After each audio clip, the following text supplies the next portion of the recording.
Alabama is still having a ripple effect from last weekend's big recruiting visit list. Could they be getting some commitments soon? And also, Jimmy Stein's countdown is going to start back up. You are Locked On Bama, your daily podcast on the Alabama Crimson Tide, part of the Locked On Podcast Network, your team every day.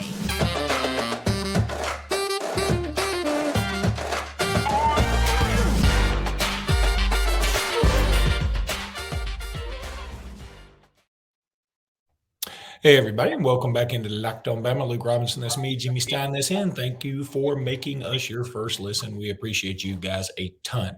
Jimmy, let's get right into recruiting again from this past weekend. I want you to start, though, with Bryce Underwood and George McIntyre. These are quarterbacks for the 25 class, I believe.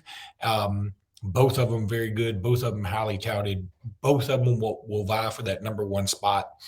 And Underwood, a lot of people were in love with him, but it's sort of like people have forgotten about how good George McIntyre is from the Nashville area. Great kid, great quarterback. And Andrew Bone has intimated here recently that he probably wants to commit before January of 24, and he may even commit sometime this summer. Alabama's in the mix for both. Alabama's solidly in the mix for both. The quarterback recruiting in the 25 class, to me, Luke, is like all the Jalen Hurts, Tua Tagovailoa, Mac Jones, Bryce Young, NFL success is paying off. There is not a 2025 quarterback in the U.S. Ranked wherever they are that doesn't love Alabama. To some extent, you would say Alabama has their pick of who they want. That's partly true and partly not. But what is true is if you are considered a top 10 quarterback in the 2025 class nationally, then Alabama is under serious consideration by you, because Alabama has just got a shot at all these guys. Bryce Underwood right now from Michigan, Detroit, he's actually probably the number one guy in terms of the rankings, and he's fantastic. But KJ Lacey from Saraland is up there. He's committed to Texas. Can't rule out him flipping to Alabama. George McIntyre from Nashville is super elite. Deuce Vaughn from Lucedale, Mississippi, another good player. Antoine Hill from Georgia is a really good player. All these guys like Alabama a ton. Underwood is saying or hinting that he might have a January decision. Again, these are 2025 guys. These are guys that will play their senior years of high school, not even this fall. That's next fall. So we're a couple cycles ahead. Now, this is what happens. I complain all the time about the recruiting calendar. This is part of that problem is these kids make earlier and earlier decisions, and colleges have to make early and earlier decisions on them. But in terms of who it's going to be for Alabama in 25, I think Bryce Underwood, who's, again, currently the number one guy in the country from Michigan, a serious contender. But George McIntyre from Nashville is likely to make an earlier decision. And let's put it this way, even though Bryce Underwood may be ranked number one, and even though we may like KJ Lacey because he's from Saraland, Alabama, and sort of an Alabama Bryce Young fan, in the end, you can't say no to George McIntyre. He's too good. You're not going to say no to him and wait on one of these other guys. McIntyre is just way too good to turn away. In terms of what kind of player he's like, he is a drop back passer. He is the quintessential NFL drop back passer. For an Alabama comp, I think it's easy. I think A.J. McCarron is a great comp for George McIntyre. But keep this in mind, I think George at the same stage, at the same age A.J. was, is way ahead of A.J. He's like A.J. in terms of his build, his overall ability to play ball. He's a natural born quarterback like A.J. Again, similar builds. I think McIntyre has maybe a slightly better arm at the same age. But again, I find them very similar, just McIntyre being a little more advanced. Put it this way, McIntyre comes from a lineage of coaches' kids, not just dad or uncle or grandpa, all of it. He comes from a lineage of college level quarterback coaches and coaches. So go back and picture AJ Now imagine AJ as a coach's kid, gym rat, a kid that's got just natural born ability in terms of read defenses, being just super advanced, with the intangibles. So George McIntyre to me is AJ plus, and I think there's a good chance he'll end up being the 25 quarterback. By the way, if George doesn't choose Alabama, he's very likely to choose LSU. So, and as we know, that's a big rival. And it's almost like this, Lucas, crazy as this sounds. I would love if George McIntyre picks Alabama, but I don't want him at LSU. That's enough of a reason to take George. I don't want him. He's too good. He's too good to be there. And I mean that as a compliment to Georgia and LSU, frankly. Oh, what's a show without you on mute? What's a show without you on mute? We don't. It's not a show. It's just not a show. Now it's a show. Now it's a show. Dang it! All right. Well, here's the question. So, by the way, KJ Lacey already committed to Texas, who will be an SEC foe. George McIntyre could be committed. Who were Bryce Underwood's other finalists? You think probably Ohio State, Michigan? Yeah, it's so early. I would with Bryce Underwood. The honest answer is anyone. Okay. All right. Well, let's just assume. Let's pretend like maybe Georgia were to get in there. I mean, that's not nuts. Yeah. So, I mean, no matter who you take, somebody's probably you're going to be facing off against the other one. But here's the other question. If KJ Lacey called Nick Saban today and said, look, I want to play for you, but I want to be your quarterback in this class. You can have me right now.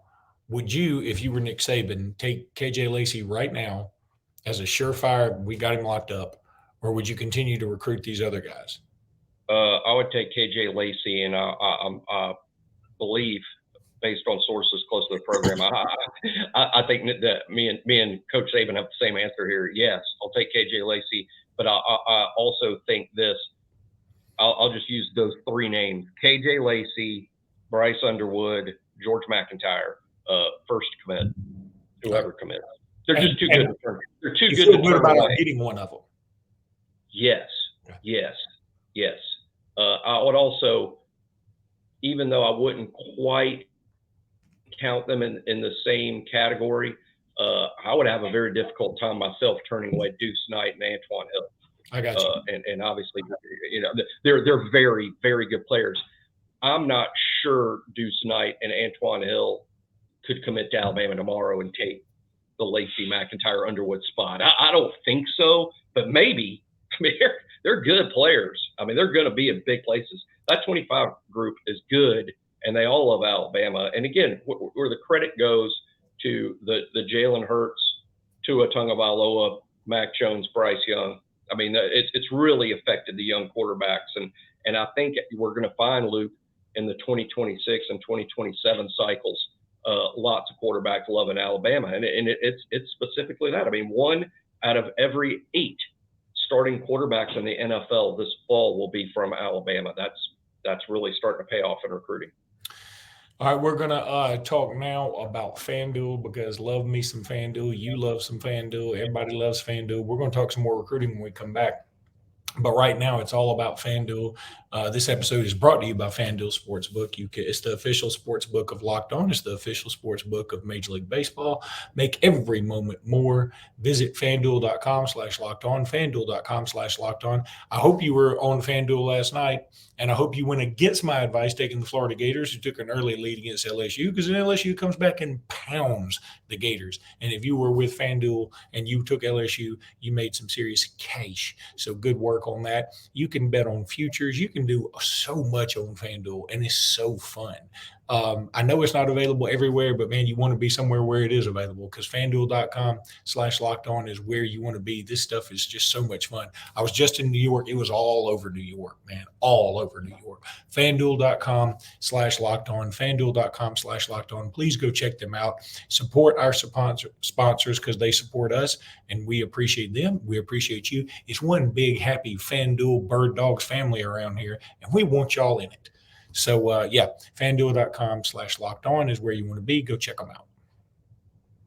As the week goes on, we're going to continue doing a lot of countdown stuff, recruiting stuff, and I want to continue with recruiting. We're going to do countdown on the last segment, but recruiting, I want to talk about this gentleman right here who is sitting in a way that I don't believe I've ever been able to sit in my entire life, because I think my hamstrings are about as long as an iPro 4.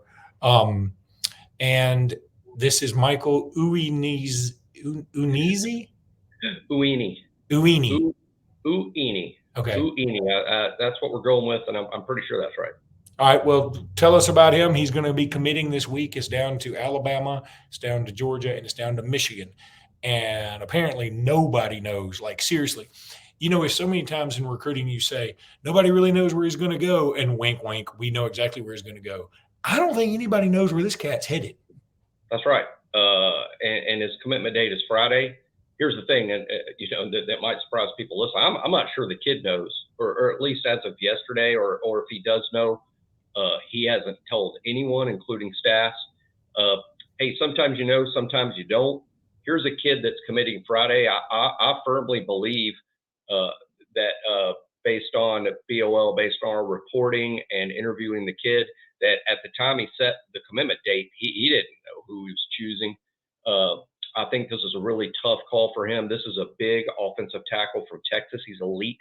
He is a national top 10 tackle.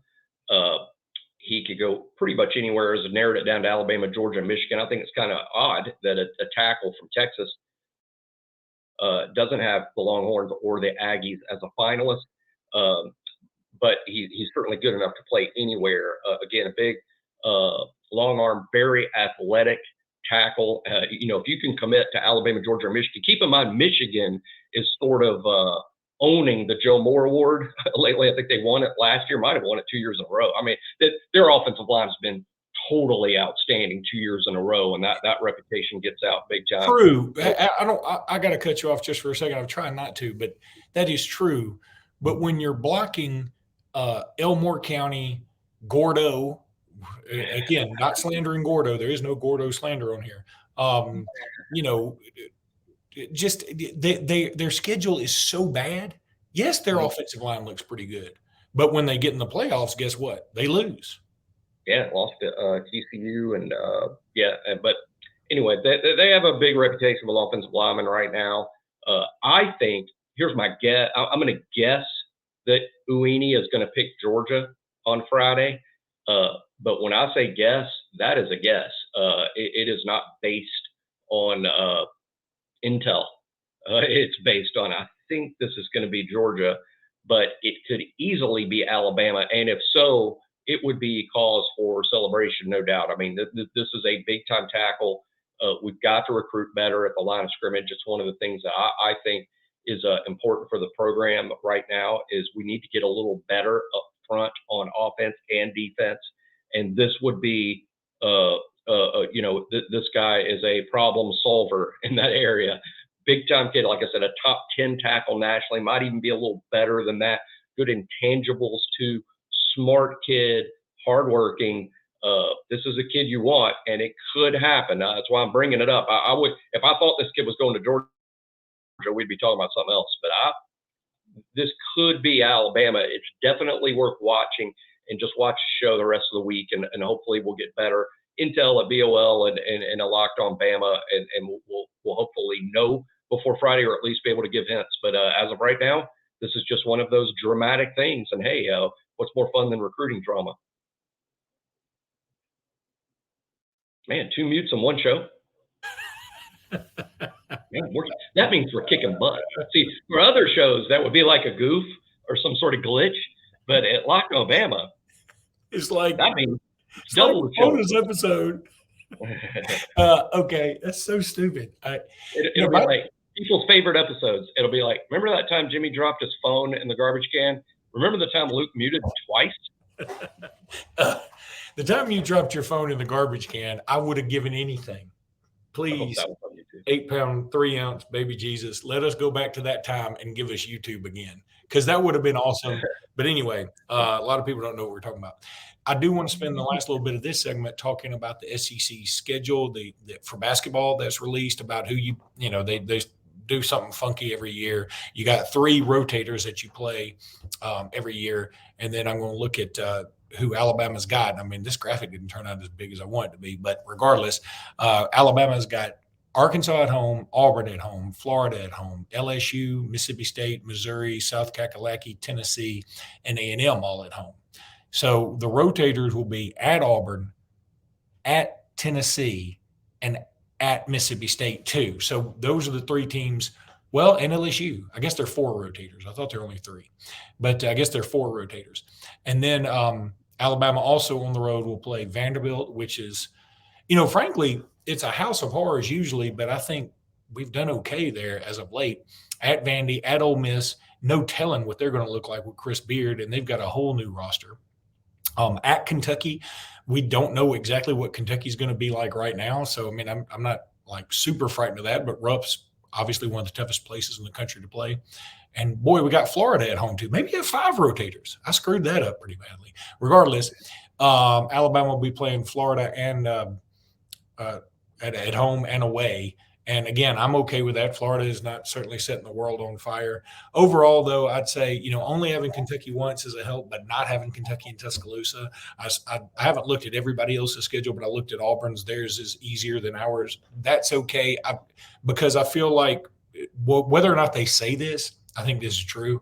They do probably manipulate the schedule. Like, how'd you do last year? If you did really well, you're probably going to have a bit of a tougher schedule. I mean, only going to Kentucky, not welcoming them at home is not ideal because obviously every time Kentucky comes to Tuscaloosa, it's going to be a big deal.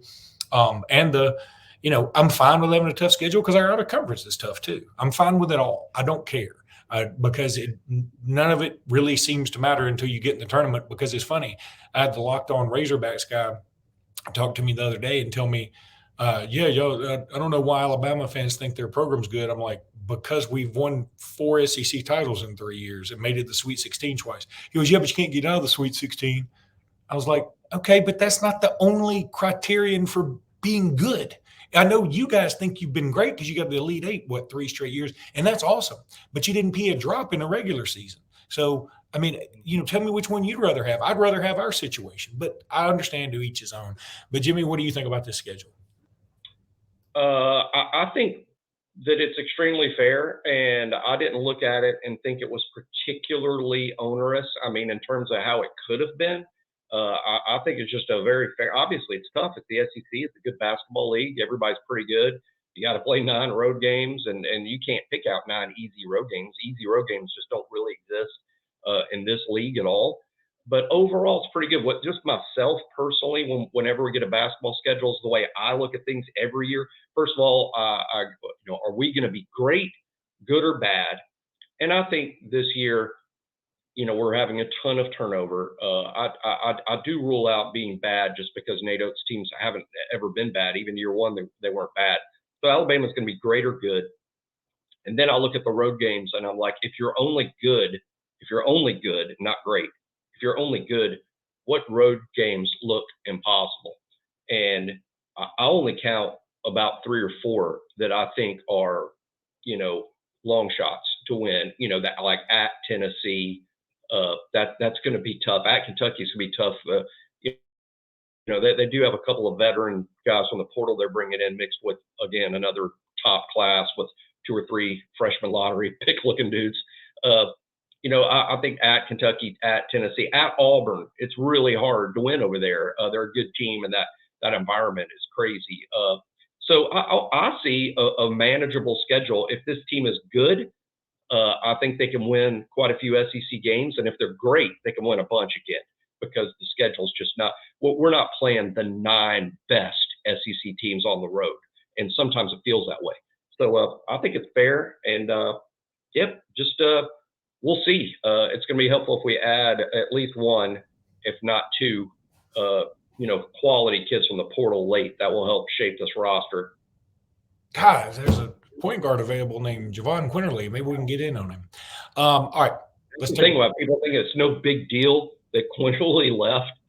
The best guard in the portal is Javon Quinterly. There's no doubt about it. I mean, he may not have been the best guard when, if you look at all the guards that were in the portal at one time, but the ones that are left, I think he's the best. All right, let's take a break. No question. That's by metric miles. He would be recruited like he would be recruited like Grant Nelson. Agreed. He would be as recruited as Grant Nelson in a normal portal environment.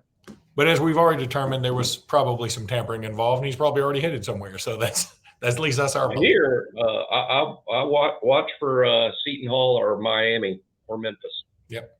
All right, let's take a break. When we come back, we're going to talk about Terrance Ferguson on the countdown.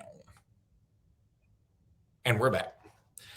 Terrance Ferguson has made your countdown now. I believe he's number 49. Is that right? Yeah. Because James Burnip was very famously number 50, our punter, gets that coveted spot. But here's Terrance Ferguson right here. As you can see in this photo, he is about to eat another human being, it looks like. Look at those eyes. It's like he's all eyes, and he only needs his mouth to eat other people. That it only makes the appearance when he's ready to be a complete cannibal. He's a good player. Let's remind you, it's not so much a countdown as it is. I mean, it is a countdown because we address it every single day. And as we get to the end, it'll be time for football season. In that sense, it's a countdown, but it's really a ranking of who's the best players on the team. And Ferguson at 49, one spot ahead of the starting punter, which should tell you that we've sort of turned a corner in the rankings. These are all players going forward who are going to contribute to the success of the team.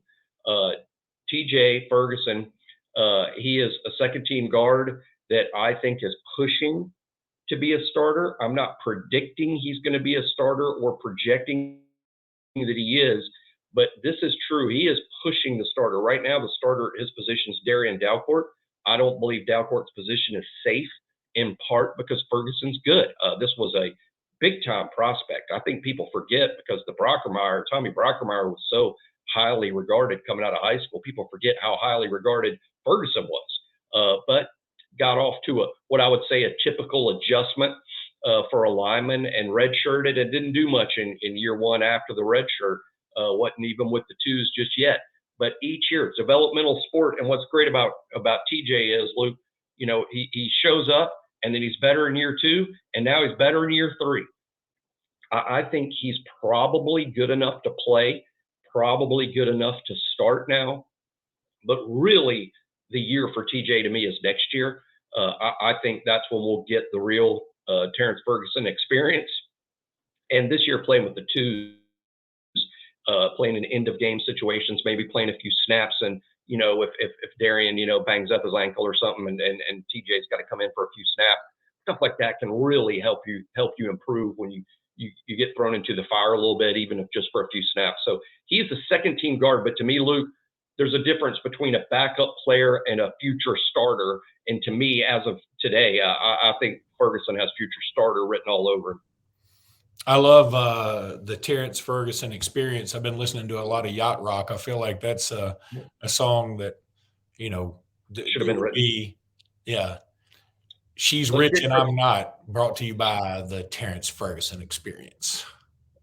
Oh, that is a cool. I can hear like a Venus flytrap on WKRP in Cincinnati saying that in his late night show. Of course, if this were the album cover right here, nobody would ever be scared to death of it. All of the candles are lit by the Terrance Ferguson experience.